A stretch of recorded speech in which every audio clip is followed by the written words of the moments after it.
ಕಾಲ್ತುಳಿತ ದುರಂತದ ಬಗ್ಗೆ ಸಿಐಡಿ ಅಧಿಕಾರಿಗಳು ತನಿಖೆಗಿಳಿದಿದ್ದು ಇವತ್ತೇ ಸ್ಟೇಡಿಯಂಗೂ ಕೂಡ ಭೇಟಿ ಕೊಟ್ಟಿದ್ದಾರೆ.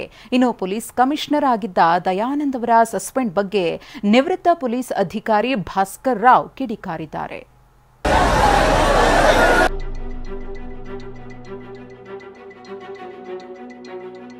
ಕಾಲ್ತುಳಿತ ದುರಂತ ತನಿಖೆಗಿಳಿದ ಸಿಐಡಿ ತಂಡ. ಕಬ್ಬನ್ ಪಾರ್ಕ್ ಪೊಲೀಸರಿಂದ ಫೈಲ್ ಹಸ್ತಾಂತರ. ಚಿನ್ನಸ್ವಾಮಿ ಸ್ಟೇಡಿಯಂ ಬಳಿ ಕಾಲ್ತುಳಿತ ಪ್ರಕರಣದ ತನಿಖೆಗೆ ಸಿಐಡಿ ಎಂಟ್ರಿ ಕೊಟ್ಟಿದೆ.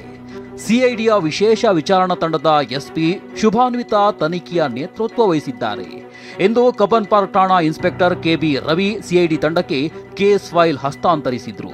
ಫೈಲ್ ಜೊತೆ ಸಿಐಡಿ ತಂಡ ಸೀದಾ ಸ್ಟೇಡಿಯಂಗೆ ಭೇಟಿ ಕೊಟ್ಟಿದೆ.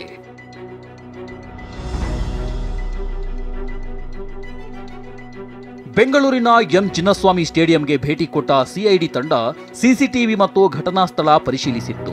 ಬಳಿಕ ಕೆಎಸ್ಸಿಎ ಅಧ್ಯಕ್ಷ ಸಿಬ್ಬಂದಿ ಬಳಿ ಮಾಹಿತಿ ಸಂಗ್ರಹಿಸಿದ್ದಾರೆ. ಮಧ್ಯಾಹ್ನ ಕೆಎಸ್ಸಿಎ ಅಧ್ಯಕ್ಷ ರಘುರಾಮ್ ಭಟ್ ಘಟನೆ ಸಂಬಂಧ ಪದಾಧಿಕಾರಿಗಳ ಜೊತೆ ಸಭೆ ನಡೆಸಿದ್ರು. ಈ ವೇಳೆ ಸಿಐಡಿಯ ಮತ್ತೊಂದು ಟೀಮ್ ಸಭೆ ನಡೆಯುವಾಗಲೇ ಅಧ್ಯಕ್ಷರ ಕೊಠಡಿಗೆ ಎಂಟ್ರಿ ಕೊಟ್ಟಿದೆ. ಸದ್ಯ ಮಾಹಿತಿ ಸಂಗ್ರಹಿಸಿ ವಾಪಸ್ ಆಗಿರೋ ಸಿಐಡಿ ತಂಡ ಸೋಮವಾರ ಮತ್ತೆ ಕ್ರೀಡಾಂಗಣಕ್ಕೆ ಭೇಟಿ ನೀಡಲಿದೆ.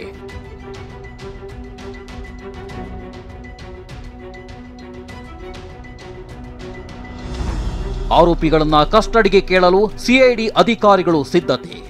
ಈಗಾಗಲೇ ಬಂಧನಕ್ಕೆ ಒಳಗಾಗಿರುವ 4 ಆರೋಪಿಗಳನ್ನ ವಶಕ್ಕೆ ಪಡೆಯಲು ಸಿಐಡಿ ನ್ಯಾಯಾಲಯಕ್ಕೆ ಅರ್ಜಿ ಹಾಕಲಿದೆ. ಸೋಮವಾರ ಆರೋಪಿಗಳನ್ನ ಕಸ್ಟಡಿಗೆ ಪಡೆಯಲು ಸಿಐಡಿ ತಂಡ ಸಿದ್ಧತೆ ನಡೆಸಿದೆ.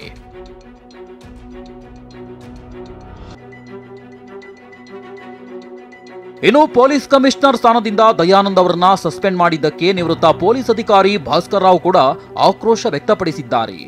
ಇಷ್ಟು ಹೀನಾಯವಾಗಿ ಅವಮಾನ ಮಾಡಿ ಅವರಿಗೆ ಅವರ ಅಡಿಷನಲ್ ಕಮಿಷನರ್ಗೆ, ಅವ್ರ ಡೆಪ್ಟಿ ಕಮಿಷನರ್ಗೆ, ಅಸಿಸ್ಟೆಂಟ್ ಕಮಿಷನರ್, ಇನ್ಸ್ಪೆಕ್ಟರ್ ಎಲ್ರಿಗೂ ಮಾಡಿದ್ರೆ ಇಟ್ ಈಸ್ ಓನ್ಲಿ ಅವರ ವೈಫಲ್ಯ ಅಲ್ಲ, ಅದು ಸರ್ಕಾರದ ವೈಫಲ್ಯವನ್ನು ಮುಚ್ಚಾಕಕ್ಕೆ ಪೊಲೀಸ್ನವ್ರಿಗೆ ಇದು ಮಾಡ್ತಿದ್ದಾರೆ. Your chief minister, your deputy chief minister and home minister, ಈ 3 ಜನ ಬಿಟ್ಟರೆ ಇನ್ನು ಯಾರು ಅಪರಾಧಿನೇ ಇಲ್ಲ.